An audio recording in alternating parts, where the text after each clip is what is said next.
कभी सोचा है क्यों लोग तुम्हें हल्के में लेते हैं? क्यों वो तुम्हारी कीमत नहीं समझते? क्योंकि तुमने खुद उन्हें वो मौके दिए हैं।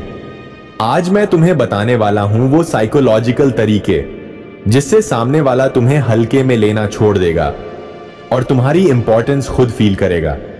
वीडियो देखने से पहले एक काम करो, कमेंट्स में लिखो तुम्हारी बिगेस्ट प्रॉब्लम क्या है जिससे तुम जूझ रहे हो, ताकि आने वाले वीडियो में मैं उसी पर बात करूं और तुम्हें एग्जैक्ट सॉल्यूशन दूं।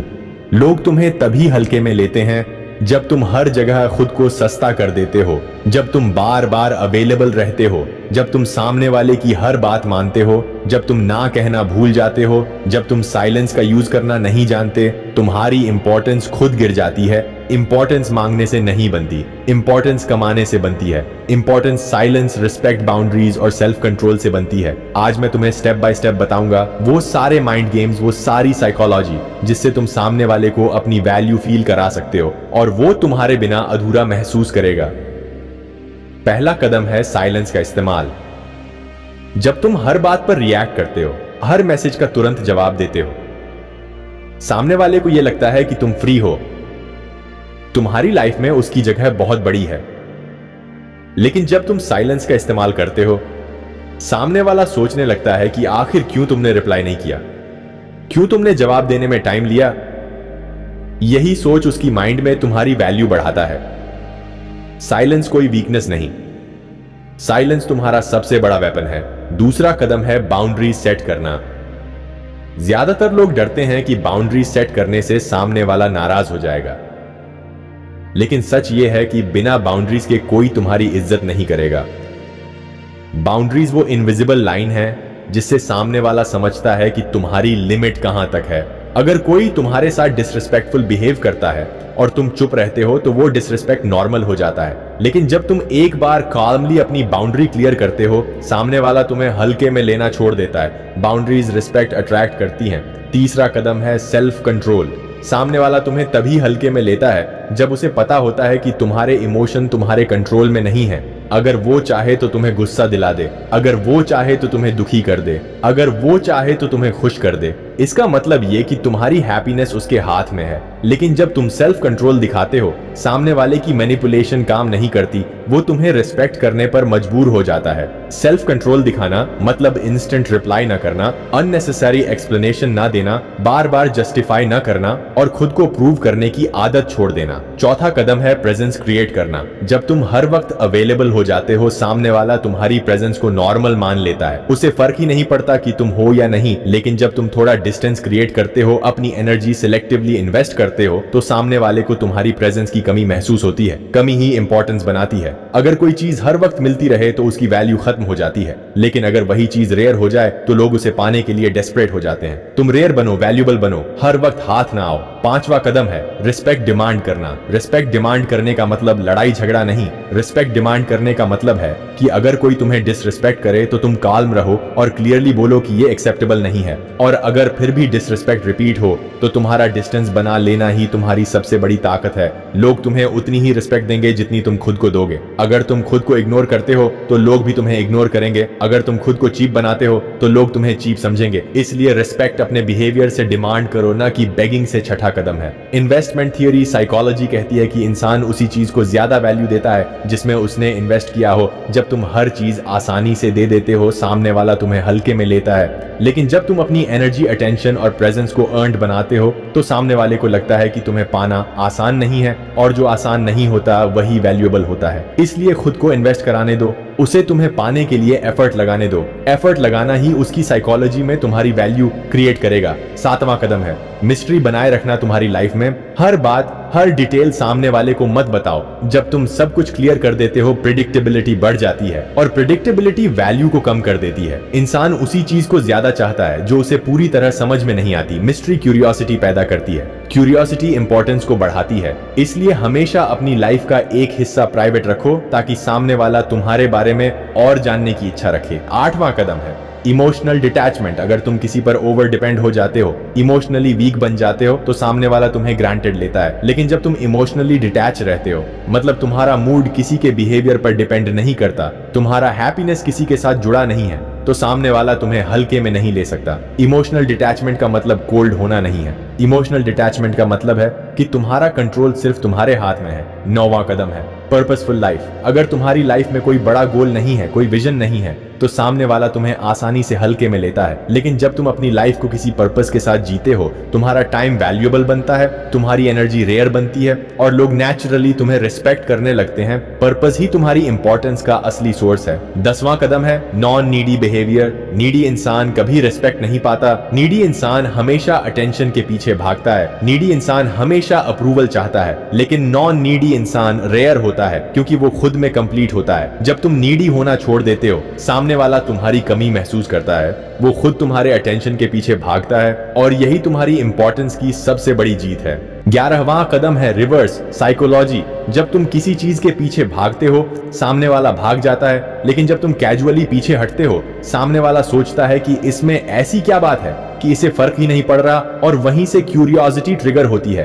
क्यूरियोसिटी इंपॉर्टेंस की जड़ है। रिवर्स साइकोलॉजी का सिंपल रूल है, जितना तुम किसी चीज को चेस करोगे, वो उतनी दूर जाएगी, जितना तुम काल्मली पीछे हटोगे उतनी पास आएगी। 12वां कदम है हाई स्टैंडर्ड्स रखना। तुम्हारी वैल्यू हमेशा तुम्हारे स्टैंडर्ड्स से डिसाइड होती है। लो स्टैंडर्ड्स वाले लोग हमेशा हल्के में लिए जाते हैं। लेकिन जब तुम्हारे स्टैंडर्ड्स क्लियर होते हैं, चाहे वो रिस्पेक्ट में हो, चाहे वो रिलेशनशिप में हो, चाहे वो दोस्ती में हो, सामने वाला तुम्हें हल्के में लेने से पहले 100 बार सोचेगा। स्टैंडर्ड्स का मतलब एटीट्यूड नहीं, स्टैंडर्ड्स का मतलब क्लैरिटी है। क्लैरिटी अट्रैक्ट करती है, कंफ्यूजन रिपेल करती है। 13वां कदम है कंट्रोल्ड अवेलेबिलिटी। तुम्हें हमेशा एक्सेसिबल नहीं होना है। जब सामने वाला कॉल करे और तुम हर बार तुरंत उठाओ तो तुम्हारी वैल्यू गिरती है। लेकिन जब तुम अपनी अवेलेबिलिटी को कंट्रोल करते हो, सामने वाला तुम्हें हल्के में नहीं ले सकता। कंट्रोल्ड अवेलेबिलिटी का मतलब गेम खेलना नहीं है। इसका मतलब है कि तुम्हारी लाइफ में प्रायोरिटी सिर्फ वही इंसान नहीं है, तुम्हारे पास और भी काम है, और यही परसेप्शन तुम्हारी इंपॉर्टेंस को बढ़ाता है। 14वां कदम है सेल्फ रिस्पेक्ट। सेल्फ रिस्पेक्ट का मतलब है कि तुम खुद को चीप सिचुएशंस में मत डालो। अगर कोई तुम्हें इग्नोर कर रहा है तो बार बार कांटेक्ट मत करो। अगर कोई तुम्हें रिस्पेक्ट नहीं दे रहा तो बार बार जस्टिफाई मत करो। सेल्फ रिस्पेक्ट का मतलब है खुद को उस लेवल पर रखना जहां तुम खुद को डिग्रेड ना करो। सामने वाला तुम्हें वही वैल्यू देगा जो वैल्यू तुम खुद को दोगे। सेल्फ रिस्पेक्ट का मतलब है चीपनेस से दूर रहना। 15वां कदम है कम्युनिकेशन कंट्रोल। इंसान को तब सबसे ज्यादा इंपैक्ट होता है जब उसे जवाब तुरंत ना मिले। डिले कम्युनिकेशन एक पावरफुल टूल है। डिले रिप्लाई करने से सामने वाला सोचेगा कि तुम सच में बिजी हो, तुम्हारी लाइफ में और भी प्रायोरिटीज हैं। यही डिले उसकी माइंड में अर्जेंसी पैदा करता है। अर्जेंसी इंपॉर्टेंस का सबसे बड़ा फ्यूल है। अर्जेंसी के बिना कोई तुम्हें सीरियस नहीं लेगा।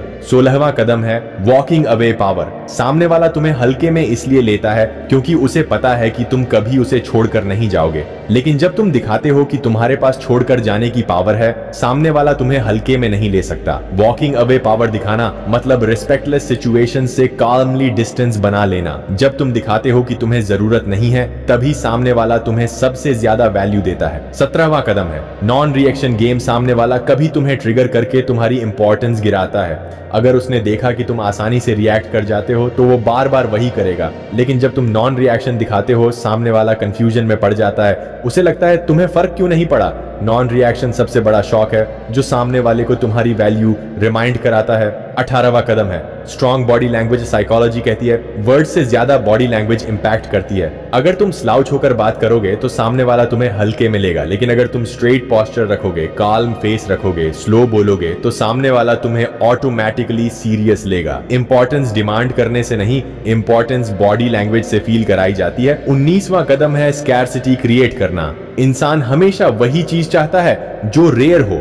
अगर तुम हर वक्त प्रेजेंट हो तो तुम्हारी स्कैर्सिटी खत्म हो जाती है। लेकिन अगर तुम कंट्रोल्ड तरीके से डिस्टेंस बनाते हो तो सामने वाला तुम्हें मिस करता है। मिस करना ही इंपॉर्टेंस का दूसरा नाम है। स्कैर्सिटी एक नेचुरल मैग्नेट है जो सामने वाले को तुम्हारी तरफ खींचती है। 20वां कदम है अनप्रेडिक्टेबल बिहेवियर।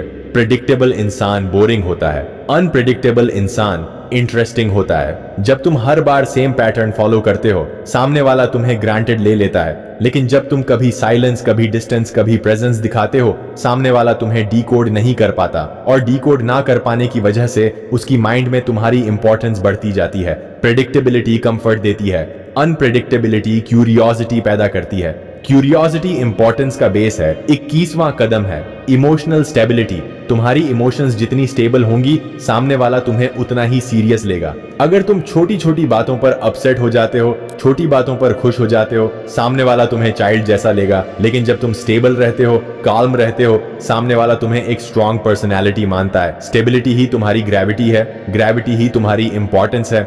22वां कदम है फोकस ऑन ग्रोथ। इंपॉर्टेंस तब नेचुरली आती है जब सामने वाले को दिखे कि तुम अपने ग्रोथ पर फोकस कर रहे हो, जब वो देखे कि तुम्हारी लाइफ में प्रोग्रेस हो रही है, तुम्हारी स्किल्स इंप्रूव हो रही हैं, तुम्हारी लाइफ गोल्स की तरफ बढ़ रही है, तो ऑटोमेटिकली तुम्हारी वैल्यू बढ़ती है। लोग उसी इंसान की रिस्पेक्ट करते हैं जो खुद को इंप्रूव कर रहा हो। ग्रोथ ही वो मैग्नेट है जो रिस्पेक्ट और इंपॉर्टेंस अट्रैक्ट करता है। 23वां कदम है डिटैचमेंट फ्रॉम अप्रूवल। अप्रूवल सीख करना तुम्हें कमजोर बनाता है। जब सामने वाले को दिखता है कि तुम उसके अप्रूवल पर डिपेंड करते हो तो तुम्हारी वैल्यू गिर जाती है। लेकिन जब तुम दिखाते हो कि तुम्हें अप्रूवल की जरूरत नहीं है, तुम खुद की लाइफ से सैटिस्फाइड हो, तो सामने वाला तुम्हें रिस्पेक्ट करने लगता है। नॉन अप्रूवल सीकिंग बिहेवियर ही स्ट्रॉन्गेस्ट इंपॉर्टेंस क्रिएट करता है। 24वां कदम है स्ट्रैटेजिक साइलेंस। साइलेंस सिर्फ इग्नोर करने के लिए नहीं, साइलेंस एक पावरफुल स्ट्रैटेजी है। कभी कभी रिप्लाई ना करना, कभी कभी जवाब डिले करना, कभी कभी सिर्फ सुनना और ना बोलना सामने वाले के अंदर हजार सवाल पैदा करता है। वो सोचता है कि तुम क्या सोच रहे हो। साइलेंस एक ऐसा मिरर है जिसमें सामने वाला खुद को देखने लगता है और तुम्हारी वैल्यू खुद बढ़ जाती है। 25वां कदम है कंट्रोल्ड इमोशंस। सामने वाला तभी तुम्हें हल्के में लेता है जब तुम्हारे इमोशंस उसके कंट्रोल में होते हैं। अगर वो चाहे तो तुम्हें खुश कर दे, अगर वो चाहे तो तुम्हें परेशान कर दे, लेकिन जब तुम अपने इमोशंस पर मास्टर हो जाते हो तब वो तुम्हें हल्के में लेने से डरता है। कंट्रोल्ड इमोशंस दिखाते हैं कि तुम 26वां कदम है वैल्यू एडिशन। सामने वाले को तुम्हारी इंपॉर्टेंस तभी फील होगी जब तुम उसकी लाइफ में कुछ वैल्यू ऐड करोगे। लेकिन वैल्यू ऐड करना मतलब हर वक्त सैक्रिफाइस करना नहीं। वैल्यू ऐड करना मतलब नॉलेज शेयर करना, पॉजिटिविटी देना, एनर्जी देना, प्रेजेंस से कंफर्ट देना। जब कोई तुम्हारे साथ बैठकर इंस्पायर्ड फील करे तो वो तुम्हें कभी हल्के में नहीं लेगा। वैल्यू एडिशन ही रिस्पेक्ट अट्रैक्ट करता है। 27वां कदम है सिलेक्टिव अटेंशन। हर इंसान तुम्हारे अटेंशन के लायक नहीं है, लेकिन लोग तुम्हारी अटेंशन को ग्रांटेड तब लेते हैं जब तुम हर किसी को इक्वल अटेंशन देते हो। सिलेक्टिव अटेंशन का मतलब है सिर्फ उसी को एनर्जी देना जो तुम्हें जेन्युइनली रिस्पेक्ट करता है। जब तुम अपने अटेंशन को रेयर बनाते हो तभी तुम्हारी अटेंशन की कीमत बढ़ती है और सामने वाला उसे पाने के लिए एफर्ट करता है। 28वां कदम है टाइम का वैल्यू दिखाना। तुम्हारा टाइम जितना वैल्यूएबल होगा तुम्हारी इंपॉर्टेंस उतनी बढ़ेगी। अगर तुम बेकार चीजों में टाइम वेस्ट करते हो तो लोग तुम्हें हल्के में लेंगे, लेकिन जब लोग देखेंगे कि तुम्हारा टाइम गोल्स पर जा रहा है, लर्निंग पर जा रहा है, ग्रोथ पर जा रहा है, तो ऑटोमेटिकली तुम्हारी रिस्पेक्ट बढ़ेगी। टाइम की वैल्यू दिखाना मतलब खुद की वैल्यू दिखाना। 29वां कदम है काल्म डोमिनेंस। डोमिनेंस का मतलब एरोगेंस नहीं। काल्म डोमिनेंस का मतलब है कि तुम्हारी प्रेजेंस स्ट्रांग हो, तुम्हारा टोन स्टेडी हो, तुम्हारा बिहेवियर बैलेंस्ड हो। डोमिनेंस शब्दों से नहीं, बिहेवियर से आती है। काम डोमिनेंस तुम्हें एक अथॉरिटी की तरह एस्टैब्लिश करती है और सामने वाला तुम्हें इग्नोर करने की हिम्मत नहीं करता। काम डोमिनेंस ही हिडन इंपॉर्टेंस है। 30वां कदम है patience. Impatience needy behaviour create करता है। इम्पेशेंस डेस्परेशन दिखाता है, लेकिन पेशेंस तुम्हें रेयर बनाती है। पेशेंस से सामने वाला फील करता है कि तुम अपने कंट्रोल में हो, तुम किसी के पीछे भागने वाले इंसान नहीं। पेशेंस इंपॉर्टेंस की सबसे अंडररेटेड पावर है। 31वां कदम है इमोशनल इंडिपेंडेंस। तुम्हारी इंपॉर्टेंस तब गिरती है जब तुम्हारी इमोशंस किसी और के बिहेवियर पर डिपेंड करती हैं। अगर वो कांटेक्ट करे तो तुम खुश हो, अगर वो इग्नोर करे तो तुम दुखी हो। ये डिपेंडेंसी तुम्हारी वैल्यू खत्म कर देती है। लेकिन इमोशनल इंडिपेंडेंस दिखाती है कि तुम स्टेबल हो, तुम्हें किसी की जरूरत नहीं, और यही स्टेबिलिटी सामने वाले को तुम्हारी तरफ अट्रैक्ट करती है। 32वां कदम है विड्रॉल स्ट्रैटेजी। कभी कभी इंपॉर्टेंस तभी बढ़ती है जब तुम अचानक पीछे हटते हो, विड्रॉ कर लेते हो। लोग तब रियलाइज करते हैं कि तुम्हारी प्रेजेंस ने उनकी लाइफ में क्या वैल्यू डाली थी। जब तक तुम होते हो उन्हें फर्क नहीं पड़ता, लेकिन जब तुम अचानक पीछे हट जाते हो वही एब्सेंस उन्हें तुम्हारी इंपॉर्टेंस रिमाइंड कराती है। विड्रॉल ही वो स्ट्रैटेजी है जिससे सामने वाला तुम्हें याद करने पर मजबूर होता है। 33वां कदम है सेल्फ इंप्रूवमेंट। इंपॉर्टेंस कभी भी स्टैटिक नहीं होती, इंपॉर्टेंस डायनामिक होती है। तुम जितना इंप्रूव करते हो उतना वैल्यूएबल बनते जाते हो। अगर तुम वही इंसान बने रहते हो तो सामने वाला तुम्हें ग्रांटेड लेता है, लेकिन जब वो देखता है कि तुम लगातार ग्रो कर रहे हो, सीख रहे हो, बदल रहे हो, अपग्रेड हो रहे हो, तो उसकी नजर में तुम्हारी इंपॉर्टेंस बढ़ती जाती है। इंप्रूवमेंट ही वो चीज है जिसे कोई इग्नोर नहीं कर सकता। 34वां कदम है कंपोजर। टफ सिचुएशंस में काल्म रहना ही तुम्हारी सबसे बड़ी ताकत है। जब तुम प्रेशर में भी स्टेबल रहते हो, टफ सिचुएशंस में भी पैनिक नहीं करते, तो सामने वाला तुम्हें एक स्ट्रांग व्यक्ति मानता है और रिस्पेक्ट करता है। इंपॉर्टेंस मिलती है स्ट्रेंथ से, वीकनेस से नहीं। स्ट्रेंथ हमेशा कंपोजर से दिखती है। 35वां कदम है नो ओवर एक्सप्लेनेशन। ज्यादातर लोग खुद को प्रूव करने के लिए बार बार एक्सप्लेनेशन देते हैं और यही उन्हें चीप बना देता है। लेकिन जब तुम बिना एक्सप्लेन किए काल्मली डिसीजन लेते हो, सामने वाला तुम्हें सीरियस लेने पर मजबूर हो जाता है। ओवर एक्सप्लेनेशन से तुम्हारी वैल्यू गिरती है, साइलेंस से तुम्हारी वैल्यू बढ़ती है। 36वां कदम है बैलेंस डिटैचमेंट। इंपॉर्टेंस का मतलब है कि तुम केयर करो लेकिन ओवर केयर ना करो, तुम अटैच रहो लेकिन डिपेंडेंट ना बनो। बैलेंस ही इंपॉर्टेंस का सीक्रेट है। एक्सट्रीम अटैचमेंट तुम्हें नीडी बनाती है, एक्सट्रीम डिटैचमेंट तुम्हें कोल्ड बनाती है, बैलेंस डिटैचमेंट तुम्हें वैल्यूएबल बनाती है। 37वां कदम है लेस इज मोर। तुम्हें हमेशा क्वालिटी दिखानी है, क्वांटिटी नहीं। अगर तुम कम बोलते हो लेकिन इंपैक्टफुल बोलते हो, लोग तुम्हें याद रखते हैं। अगर तुम कम प्रेजेंट रहते हो लेकिन हर बार स्ट्रॉन्ग इंपैक्ट छोड़ते हो, तो लोग तुम्हें इंपॉर्टेंस देते हैं। लेस इज मोर ही सबसे पावरफुल फॉर्मूला है। 38वां कदम है वैल्यू एक्सचेंज रिलेशन। एक ट्रांजैक्शन की तरह है। अगर तुम सिर्फ देते हो और कुछ लेते नहीं तो तुम्हारी वैल्यू गिरती है। लेकिन जब रिलेशन में हेल्थी एक्सचेंज होता है तभी बैलेंस आता है और बैलेंस ही इंपॉर्टेंस को सस्टेन करता है। 39वां कदम है डिसाइसिव होना। डिसाइसिवनेस दिखाता है कि तुम कॉन्फिडेंट हो, इनडिसाइसिवनेस तुम्हें वीक बनाता है। लोग डिसाइसिव इंसान को फॉलो करते हैं, रिस्पेक्ट करते हैं। इंपॉर्टेंस डिसीजन से आती है, कंफ्यूजन से नहीं। 40वां कदम है लीडरशिप माइंडसेट। लीडरशिप माइंडसेट का मतलब बॉसी होना नहीं। लीडरशिप माइंडसेट का मतलब है इंस्पायर करना, गाइड करना और स्ट्रॉन्ग डायरेक्शन रखना। जब तुम लीडर की तरह सोचते हो, लोग तुम्हें नेचुरली रिस्पेक्ट करते हैं और तुम्हारी इंपॉर्टेंस खुद बढ़ती है। अब सोचो, इंपॉर्टेंस मांगने से नहीं मिलती, इंपॉर्टेंस क्रिएट करनी पड़ती है। साइलेंस से, बाउंड्रीज से, सेल्फ कंट्रोल से, इमोशनल इंडिपेंडेंस से। इंपॉर्टेंस तभी आती है जब तुम खुद की रिस्पेक्ट करते हो, खुद को रेयर बनाते हो, खुद को इंप्रूव करते हो। इंपॉर्टेंस का मतलब है कि सामने वाला तुम्हारे बिना अधूरा महसूस करे, लेकिन ये तब होगा जब तुम खुद पूरी तरह कंप्लीट हो जाओ। इंपॉर्टेंस का सीक्रेट है खुद को इतना स्ट्रांग बनाओ कि लोग तुम्हारे बिना खालीपन महसूस करें। अगर तुम चाहते हो कि तुम्हारी इंपॉर्टेंस कभी कम ना हो, तो इन स्टेप्स को सिर्फ सुनो मत अप्लाई करो, क्योंकि नॉलेज बिना एक्शन सिर्फ थियरी है और थियरी किसी को चेंज नहीं करती। चेंज आता है जब तुम अपने बिहेवियर को कंट्रोल करते हो, अपने स्टैंडर्ड्स को हाई रखते हो और अपनी एनर्जी को रेयर बनाते हो।